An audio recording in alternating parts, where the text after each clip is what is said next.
Hey everybody, welcome back to Final Fantasy XVI. So, last time we were able to hunt the Grimalkin, as well as do a few side quests and learn about some of the dark history in Lost Wing. We'll start the episode out here by reading a few of the entries in the Mysteries of the Realm here, and then we'll go back to the hunt board to see what else there is for us to do. So, let's get into it. What do we have that we haven't read yet? Alright, we've got a few things here. The Rosarian National Anthem. Perhaps the most beloved ditty in the Duchy, the Rosarian National Anthem was written for the occasion of the new nation's founding and is filled with patriotic imagery of rolling meadows, rising flames, and stirring song. It was oft heard raising the rafters of ducal alehouses, particularly close to closing time, when disputes over the lyrics to the less practiced third verse would occasionally end in fisticuffs. That's a mystery of the realm. We've got the Frost Wolf here. This is Torgal's breed. A rare breed of wolf from the frozen northern territories that is said to be able to conjure magics. An ancient fable from the region prominently features a frost wolf by the name of Fenrir, who was companion to the Queen of the Snows, most likely an allusion to the dominant of Shiva, and defended her not with tooth and claw, but with bolts of ice. Let's see, we've got the Cullings. After being made vicereine of the newly annexed Rosarian territory, the Empress Annabella quietly established a host of loyal Imperial soldiers, the Black Shields, to maintain order. Though branded as keepers of the peace, their true purpose is to carry out what has come to be known as cullings, or brutal massacres of provincial bearers and those who show them sympathy. The killing is swift and indiscriminate, with the Shields dispatched serving as judge, jury, and executioner, and the chaos left in their wake is usually enough to deliver entire settlements to ruin. Beastmen, goblins and orcs, a somewhat derogatory nomen given the collective group of demi-humanoid beings that includes goblins, orcs, and minotaurs, among others. Beastmen tend to differ from most wild creatures in demonstrating a distinct intelligence, possessing the capacity for spoken and sometimes even written language, as well as complex tool building, and many have developed unique, albeit simple, civilizations of their own. With civilization, however, will always come the desire to expand, and it is this ambition that has resulted in countless clashes with humanity over the centuries. Beasts, animals whose evolution has been warped by exposure to ether, some gaining the ability to cast magics. Unlike bearers, however, they seem to have developed little ethereal tolerance, so it's not uncommon to encounter Akashic beasts in the vicinity of ether floods. Wild beasts are sometimes tamed by humans for use in warfare, the soldiers of Sanbreque having a particular fondness for those descendants of ancient dragons.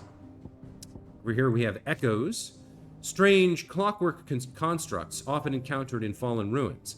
The question of whether or not they are truly alive is open to debate, as they do not appear to require water, nor do they feed on the flesh of their victims as beasts do, and seemingly exist solely to protect their habitat from intruders.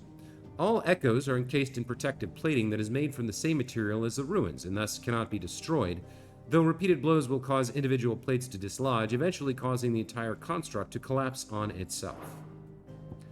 And then we have Ultima's Thralls, twisted, glowing blue creatures that awaited Clive and Jill deep within Phoenix Gate to try and prevent them from gaining the innermost recesses of the Apothecary. Right, alright. Continuing onwards, we can read about Sid the Outlaw, leader of the faction believed responsible for the shattering of Drake's head in 873. With this single act of infamy, Sid's name quickly spread to the four corners of Valisthea and beyond. A bard is a traveling minstrel who journeys from place to place, performing in hostelries across Valisthea to the accompaniment of lute or lyre. They provide not only entertainment, but information on the state of the realm, oft singing of significant events and important personages. The Hideaway has its own resident bard, that the illiterate amongst its residents might remain informed. Then we have the Astrologer, members of the Gregorian clergy who divine the future from the movements of the heavens.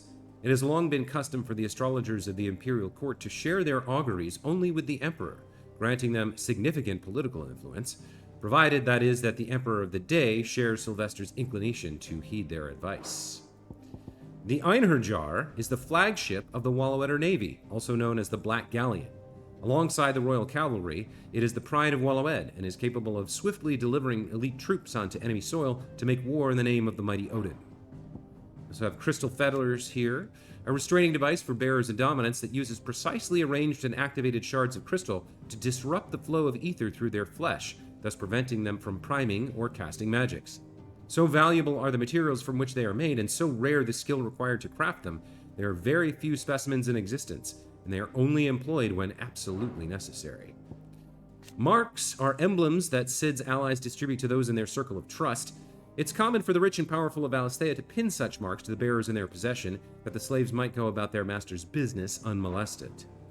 The orchestrion is a curious clockwork contraption that is able to perform several different musical compositions at the flick of a switch. Then we have Metia, the burning red star that sits beneath the moon. Folklore ascribes to Metia the role of message bearer to the moon, so it's common custom across Valisthea to wish upon the star that one's heartfelt desires might be conveyed to the heavens and beyond. The wyvern tail. Now, this flower we've seen holds some significance between Dion and Sylvester. It seems to almost mark a promise or an oath that Dion made, at least to me. The elegant white flower that is the symbol of the Holy Empire of Sanbreque. Missives. The second simplest method of long-distance communication used in Valisthea, after whispering one's message to a traveling trader and trusting in the strength of their memory. Though letters are more prone to interception than stoluses, they have the advantage that they can be sent to those one does not know. Their major disadvantage, that the majority of the common folk of the twins can neither read nor write, limiting their exchange to those of a certain level of education. Efforts are underway to offer such an education to the bearers of the hideaway, and many are already more confident readers and writers than their former masters. And finally, notorious marks. While afield on their expeditionary excursions, the Cursebreakers will oft learn of creatures, or somewhat unsurprisingly humans, that for reasons varying from the loss of natural habitat or a lack of food to overexposure to ether, have begun to exhibit uncharacteristically violent behavior. Due to the threat they pose to the realm and her peaceable inhabitants, those terrors are deemed notorious marks, and a bounty is placed on their heads. Alright, so we've got the Journal of Moss, the Saint and the Sectary, Vessel, and Mythos to read when we come back, but we're almost caught up on the mysteries of the realm, which will then lead us probably into persons of interest, with the bestiary being the last thing I read. But that's it for tomes today. Let's head back to Nectar and the hunt board and see what else we're going to do today. So taking a look at the local map, yeah, nothing else new. Other than maybe we could do some reading at the State of the Realm, but I don't think we're going to do that in this playthrough, because most of the information we'll get from tomes. Let's head up to the hunt board and see what's on order.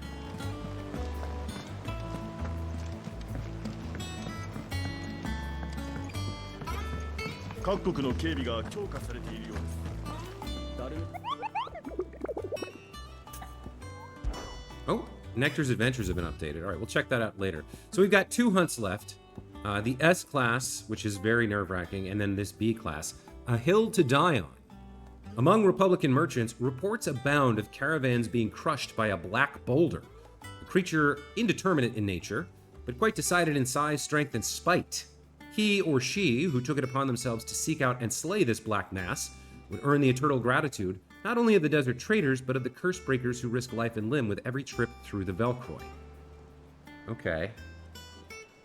So not a lot to go on in terms of location. The Velcroy Desert in Dalmekia.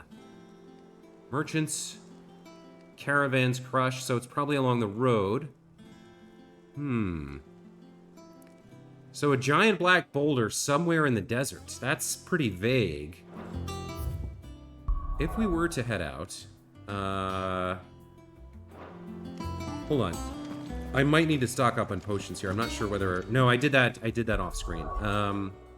So somewhere in the Velcroy Desert. I mean, it's pretty big. I guess we'd probably want to start here.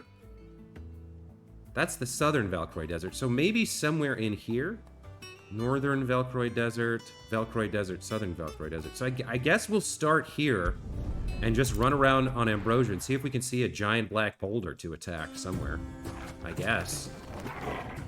This might be one of those hunts where it might take me a minute and a half to find it. So what I might do is go search for it now and come back to see you guys once I've found it. So, yeah, I think that's what I will do. I'll see you in a sec. Okay, this might be it. Let's find out. Yeah, okay, we found it. Fasted Tokalon. All right, here we go.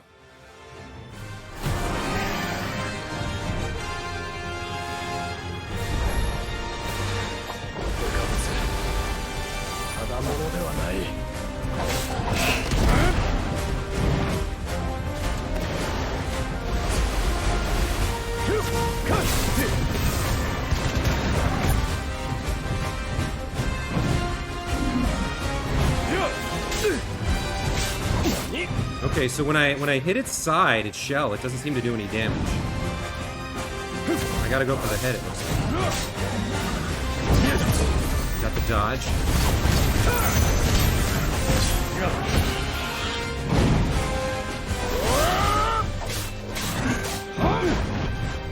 Okay, so he's doing some kind of weird thing. Water cannon.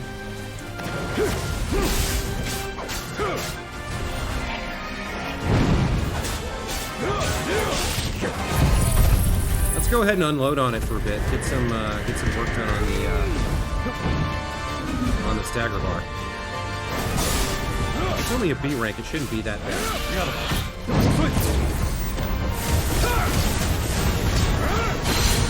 Okay, let's go for the deadly takedown. In there and get as much damage done as we can. Okay, he's gonna go away.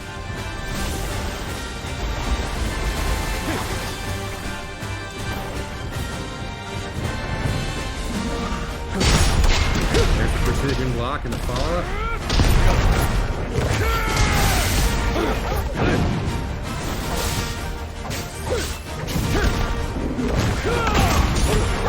Traded a little damage there, but that's okay.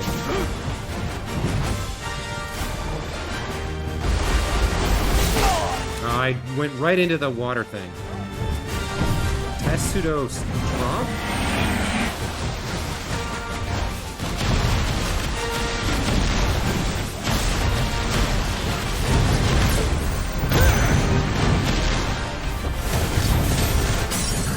Okay, we broke him.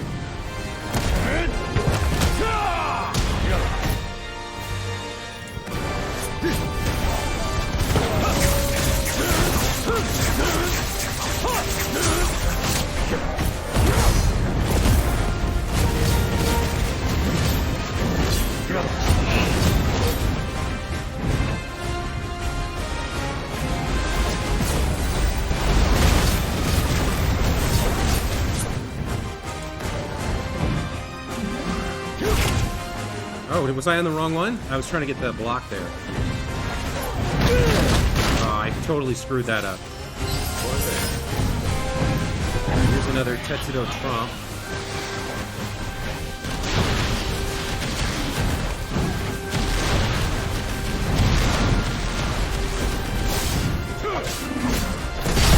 There's the precision block.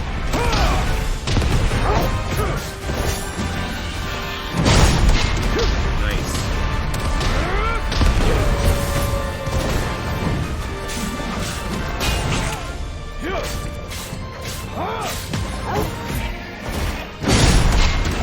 And it's so satisfying when you get that.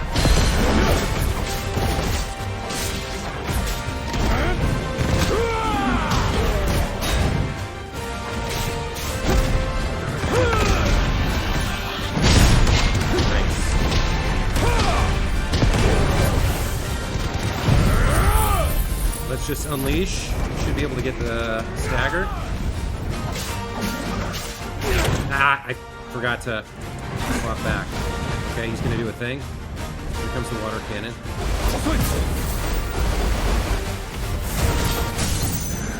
Broken, okay.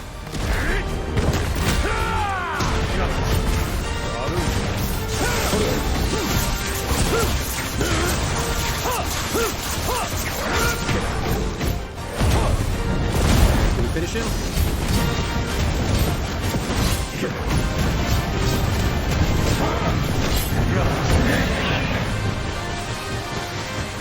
Not quite.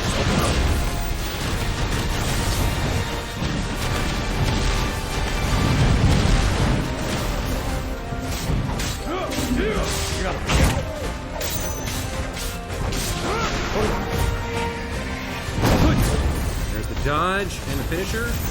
Come on, it's right there. There it is. Okay. Notorious mark slain. All right, so there's the B rank. Fastatidalon, I think was his name. We picked up some scarletite. I think we can use this to craft a new sword. No, that was not. That was the whirring bone. The scarletite was for something else. All right, well, we're done with that mark. Let's head back to the hideout. All we've got left is the mysterious S rank, which, who knows how that's going to go. You might be seeing some restarts here. I think I used 1 high potion in that fight, so we'll go stock up. I really hope that there's some way in the game to get a larger pouch. Like some side quest you do lets you carry 4 high potions instead of 3, or, you know, 5 potions instead of 4, something like that. Okay, so if we go over here, I can get my 1 high potion. I keep forgetting to use my strength tonic. Gosh. And then, we're gonna head back to the board, and it looked like, what's his name? Nectar had some new, like, flavor text to share with us. So we'll see what he wants to tell us about his adventures, and then we'll take on this S rank hunt.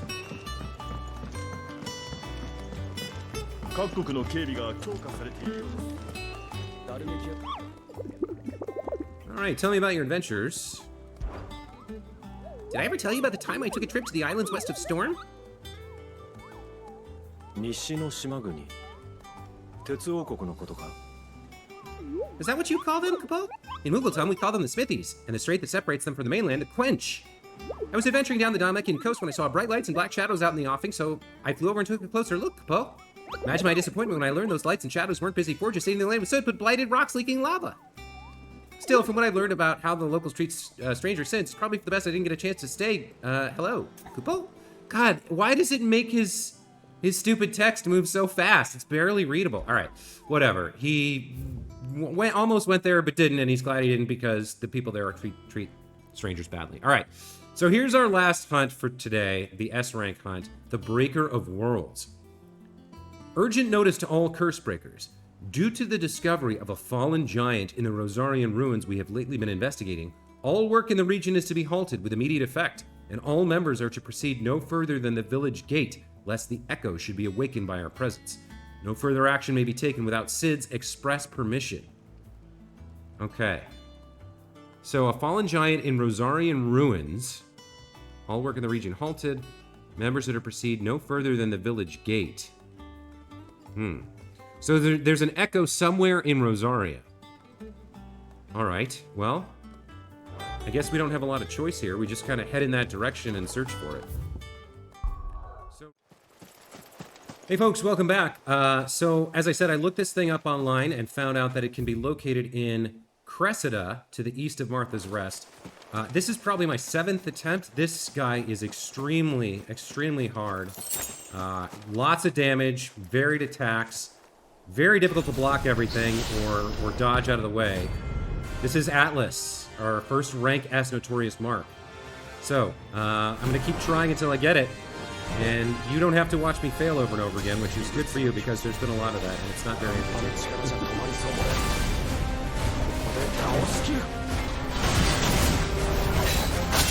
Ah, right away. Right away, he just wrecks into me. What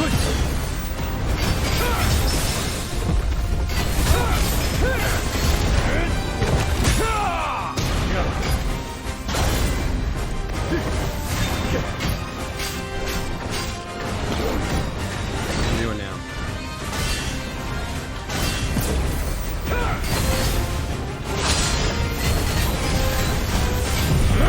Use flames here, get a little bit back.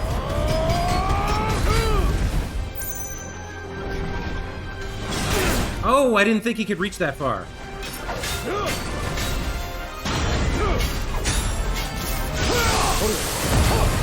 Keep going.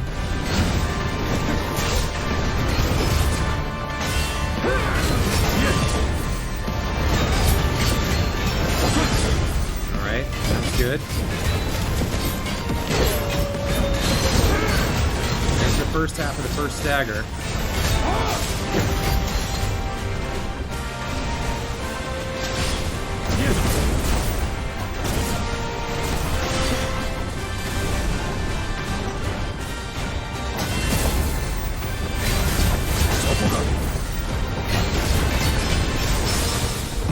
we got a parry somehow. I want to take advantage of that.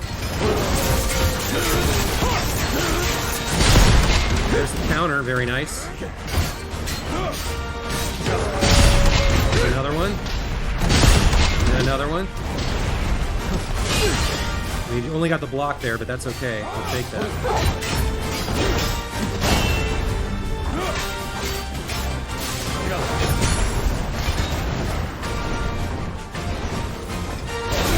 Ah!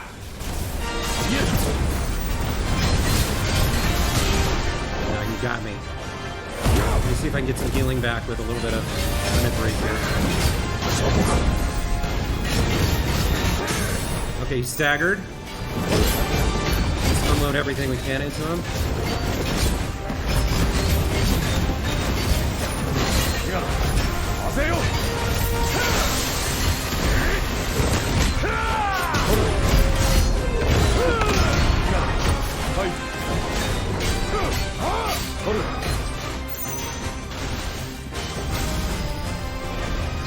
That's so hard to deal with. He's got a follow-up to it, too. Yeah. Ah, he hit me anyway. Damn it. That is so hard to time correctly, and it does so much damage.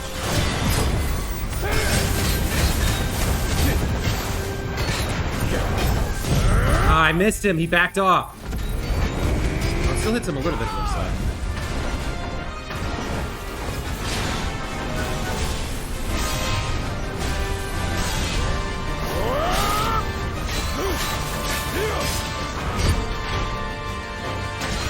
No! God, that's like impossible to dodge.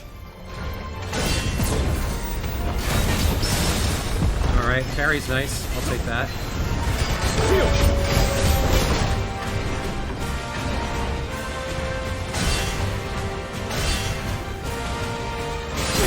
No! God damn it.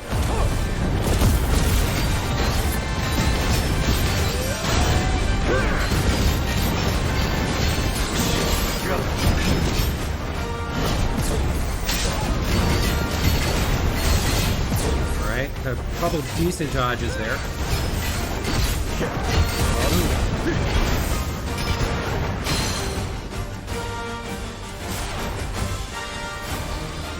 Alright, Celestial Sphere is kind of easier to deal with than some of his other stuff.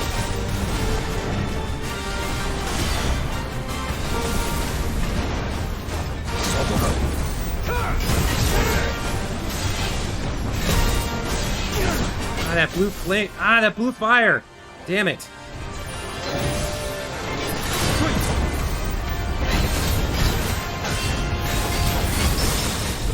Okay, I'll take that.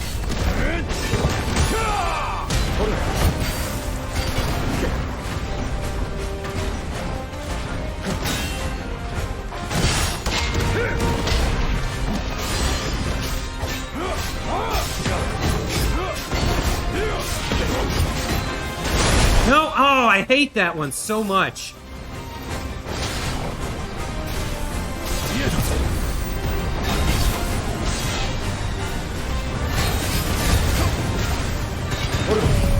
Flames of Rebirth, please help out.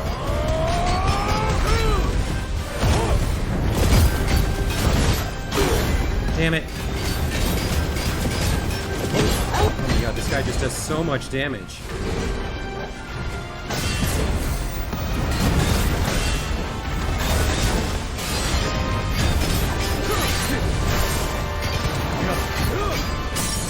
Oh, nice, he's staggered. I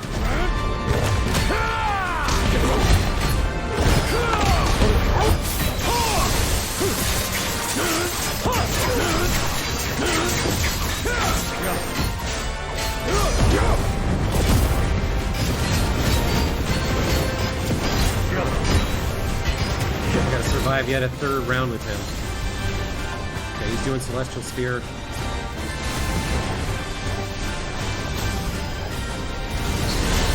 Damn it! Now I got nothing left.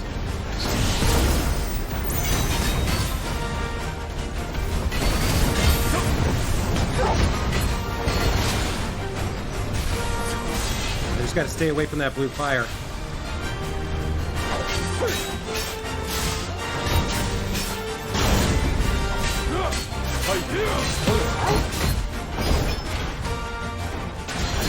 Ah, that would have killed me if he hit that.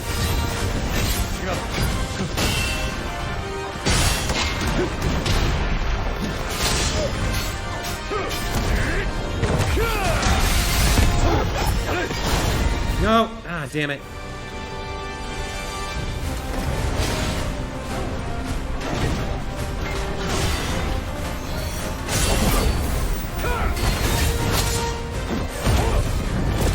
This is the closest I've gotten so far.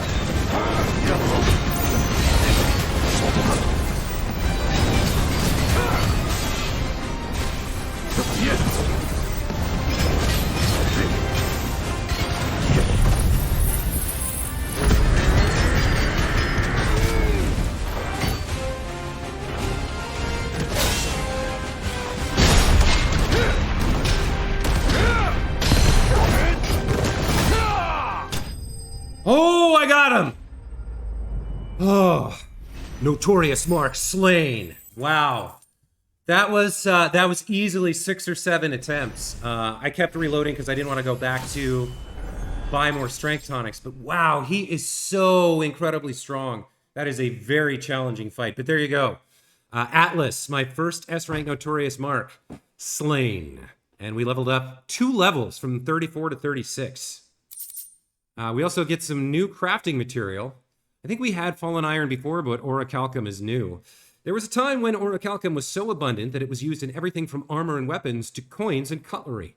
However, when the twins' only Orichalcum mine was finally exhausted, the trading price for the noble metal increased tenfold, causing people to hoard what they had and ultimately making it rarer than even adamantite. There we go. Okay. Wow, was that a tough fight. Huh. Okay.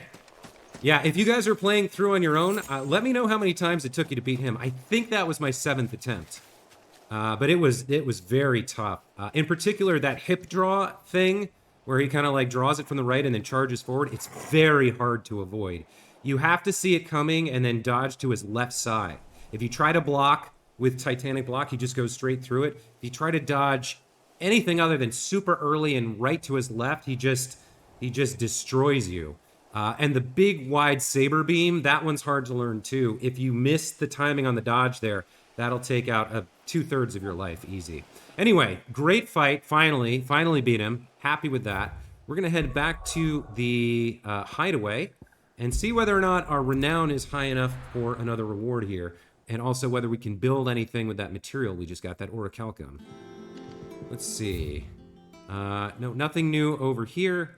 And nothing new over here either. All right, so that's going to do it for today's episode. I have no idea how long this is, because I'm going to cut out all the failure attempts. And right now, let me check. Right now, I've been recording for an hour and 12. So if it comes down to like 40 minutes, that means there was a good half hour of failure there.